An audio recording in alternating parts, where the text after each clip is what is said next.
Dalam waktu 3 minggu, saya dapat $29 dari jualan gambar yang dibantu full AI automation. Kurang lebih untuk workflow-nya seperti ini. Dan jujur, AI automation ini udah jadi mesin cuan buat saya pribadi. Nah, di video kali ini mungkin saya akan coba untuk bahas lengkap tentang workflow yang sudah saya buat, seperti apa cara bikinnya, berapa biayanya, dan mungkin teman-teman pengen tahu note apa aja yang dipakai. Jadi langsung aja kita mulai bahas ke videonya.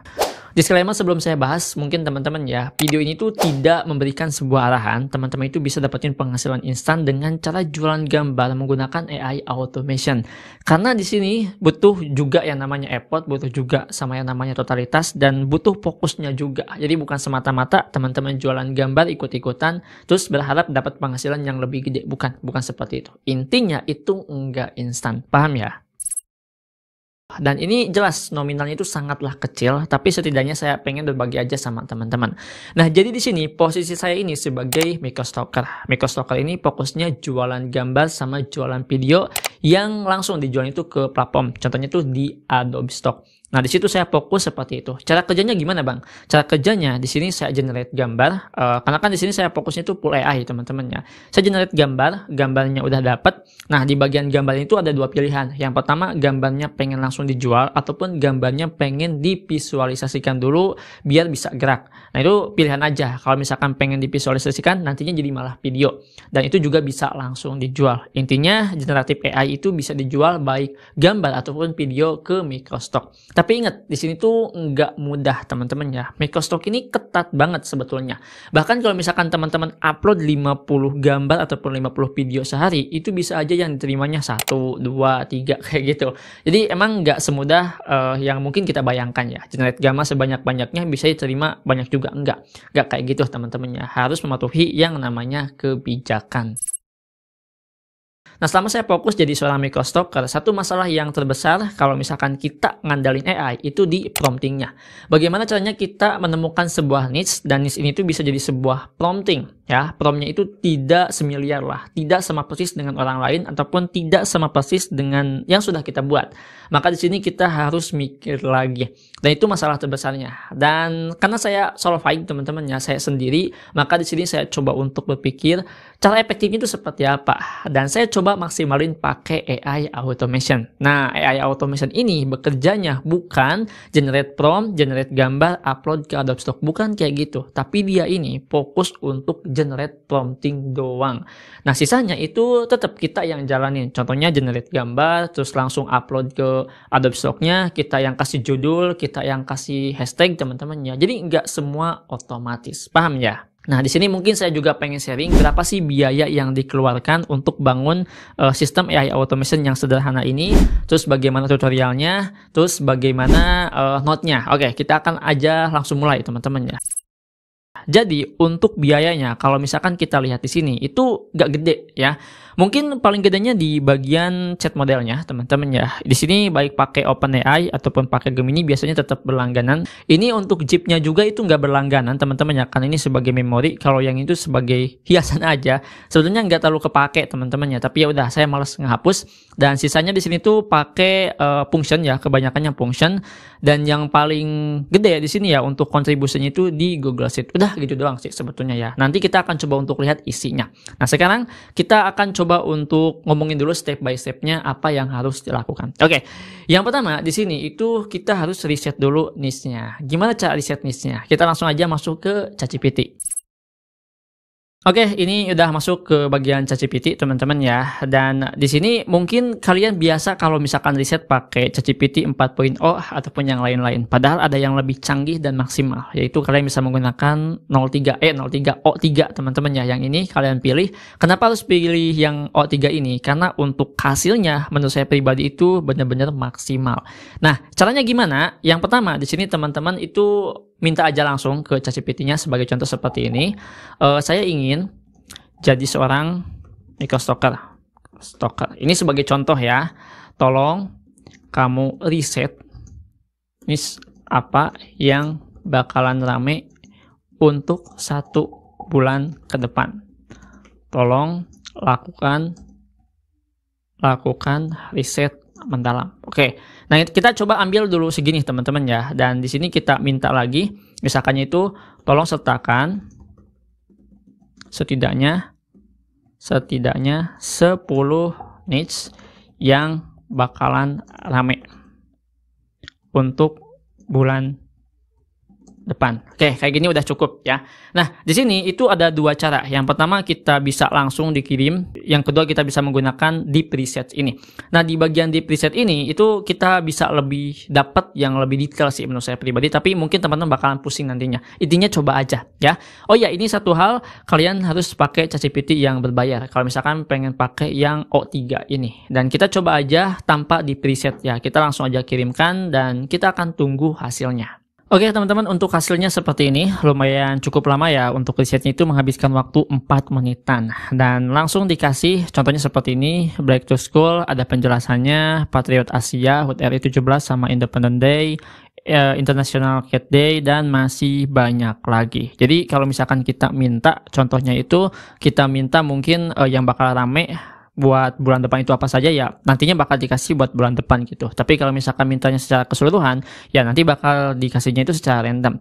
Dan satu hal kekurangan saya di bagian prompt ini seharusnya masukkan platformnya, contohnya tuh Adobe Stock, biasanya bakalan keluar. Oke, kurang lebihnya seperti ini teman-teman ya. Dan kalau misalkan udah dapat dari segi niche-nya, maka langkah selanjutnya ini kita masuk ke bagian tahap yang kedua, yaitu menyimpan beberapa niche ini ke spreadsheet ataupun ke sheet. Langsung aja kita mulai.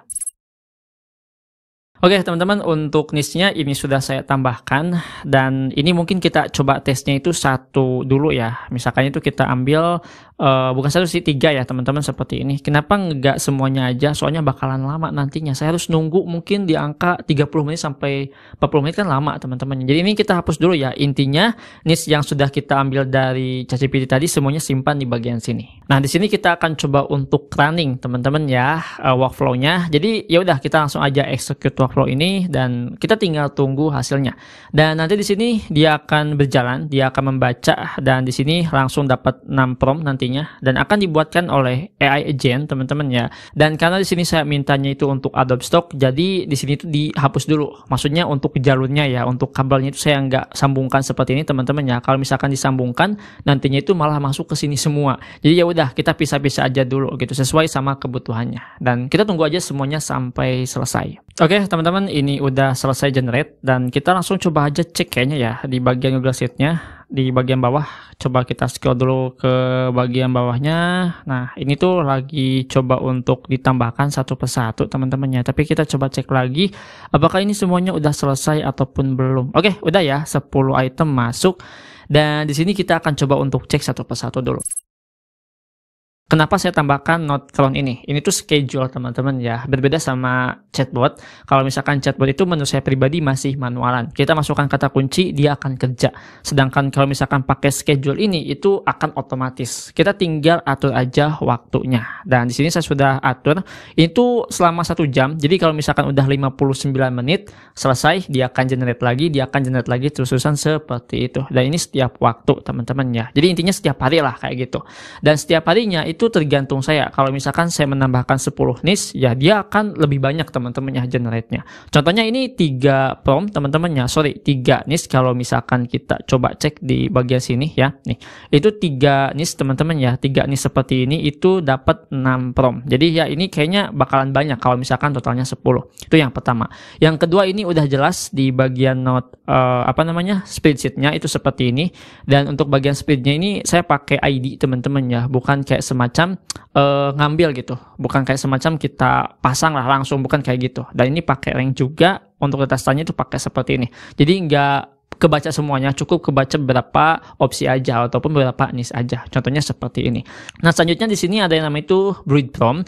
Di breed prompt ini lebih ke saya menyimpan sebuah aturan dari setiap microstock, baik dari Adobe Stock, terus dari segi prepick ataupun dari packaging-nya, karena setiap platform itu beda-beda dari segi kebijakannya. Nah di sini karena saya nggak mau prompt-nya yang asal-asalan, prompt-nya yang bakal mengakibatkan kualitas gambarnya jelek, ataupun prompt yang akan dimana hasilnya itu malah jadi semiliar, yang ujungnya itu malah di ban teman-teman ya. Maka saya buatlah sebuah aturan seperti ini. Aturan ini dari mana? Aturan ini saya langsung ambil dari kebijakan setiap platformnya, terus saya coba ringkas, terus saya coba langsung lemparkan di satu function ini, sehingga sehingga di sini untuk outputnya langsung dapat prompt-nya teman-teman ya, kurang lebih seperti ini untuk prompt-nya ya, hasilnya itu seperti ini teman-teman ya.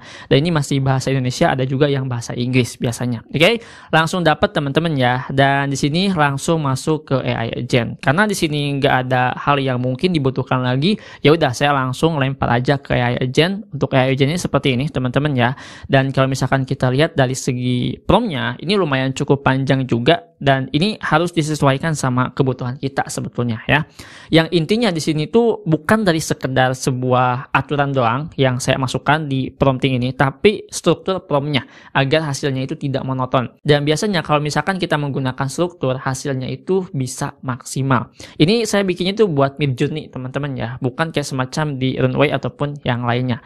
Maka outputnya akan seperti ini. Nah, outputnya akan seperti ini untuk hasilnya kayak gitu teman-teman ya. Dan untuk chat modelnya di sini saya menggunakan benar ya, Gemini 2.5 teman-teman ya, seperti ini untuk Gemini 2.5. Dan untuk bagian memorinya ini saya pakai zip. Kalian bisa cari aja ya zip. Nah, kurang lebih seperti ini. Tujuannya zip ini tuh untuk apa? Biar nggak ada pengulangan aja. Udah gitu doang sih ya. Takutnya ada pengulangan gitu. Kalau misalkan pengulangan kan ya otomatis nantinya rugi teman-teman ya. Terus selanjutnya di sini ada yang namanya validate from ataupun validasi prompt. Di validasi prompt ini simple sebetulnya. Dia ini tugasnya hanya merapikan dari output AI agentnya. Karena kalau misalkan kita langsung simpan ke spreadsheet itu malah aneh hasilnya, malah jelek, malah nggak rapih banget. Di sini tuh tugasnya dia ini menghapus kayak contohnya format JSON, dia juga menghapus kayak contohnya enter teman-teman ya, dan dia menghapus contohnya kurung ya, kurung buka gitu, sehingga outputnya itu bersih ya. Yang dia inginkan itu adalah prompt-nya langsung, bukan kayak semacam format-format yang lain. Contohnya seperti ini. Dan kenapa ini bahasa Indonesia? Karena salah saya sendiri di awal tadi itu nggak pakai bahasa Inggris ya. Kayak gini lah dampaknya. Tapi nggak apa-apa teman-teman ya. Oke, selanjutnya karena ini udah, maka di sini saya tambahkan node switch. Untuk apa node switch ini? Itu untuk merubah jalur. Maksudnya bukan merubah jalur ya, lebih ke masing-masing aja teman-teman ya. Karena di sini saya main di 3 microstock, maka ya mau nggak mau si hasil prompt AI agent ini itu harus dikirimkan ke masing-masing seed-nya. Nih, buat teman-teman yang masih belum tahu yang dimaksud seed ini di bagian ini. Nah, itu seed teman-teman ya, itu seed ya, disebutnya seed ataupun tab lah kurang lebihnya. Nah, harus disimpan ke bagian ini dan harus teratur semuanya. Kayak gitu ya. Maka di sini saya menggunakan yang namanya switch ini. Dan ini saya coba untuk hapus kabelnya ataupun sambungannya karena belum terlalu fokus ke bagian dua platform ini, lebih dimaksimalkan untuk Adobe Stock terlebih dahulu. Kayak gitu. Dan apakah bisa Bang untuk generate gambar langsung? Jadi kan kita udah dapat prompt-nya nih, teman-teman pengen otomatis gambarnya di generate, bisa teman-teman ya. Yang pertama di sini kita bisa pakai node function ya seperti ini, terus bisa pakai yang HTTP request yang seperti ini, dan ini HTTP request itu biasanya diarahkan ke PHP dan nantinya itu akan langsung diteruskan ke Midjourney. Karena Midjourney itu nggak ada APK yang official, kalau nggak salah ya, harus unofficial, maka agak sedikit ribet. Yang intinya teman-teman harus keluar modal. Yang pertama Midjourney 500.000 ditambah PHP $10. Ya di angka 700 ribuan lah teman-teman harus keluar. Tapi ya itu 1 bulan ya, lumayan cukup worth it juga. Oh ya, sudah saya jelasin ya, kalau misalkan pakai PHP teman-teman konsepnya spamming, itu sebetulnya spamming ya, itu bakalan di subsend biasanya dari PHP-nya sehingga tidak bisa diproses. Maka di sini lebih baik manualan. Cara saya ini ya, itu manualan lebih enak. Kayak gitu teman-teman ya. Dan kayaknya itu saja sih untuk pembahasan video kali ini untuk workflow microstock, dan itu cara saya bisa dapetin $29. Jadi secara guys kesimpulannya, workflow N8N yang sederhana ini untuk modalnya itu nggak terlalu besar teman-teman ya, karena cukup berlangganan dari yang namanya Google Gemini aja. Terus di sini teman-teman udah bisa dapetin aja. Oh ya, kayaknya harus berlangganan Midjourney ya. Di luar ini ya, di luar ini harus berlangganan Midjourney. Dan ingat ini tuh workflow cuman generate promptingnya doang. Kalau misalkan teman-teman mau workflow ini, udah cek aja di deskripsi, saya kasih gratis. Oke, itu saja mungkin ya untuk video kali ini. Semoga video ini udah puas buat teman-teman, udah bisa menambah wawasan. Sampai jumpa di video selanjutnya. Dengan saya Adang. Wassalamualaikum warahmatullahi wabarakatuh.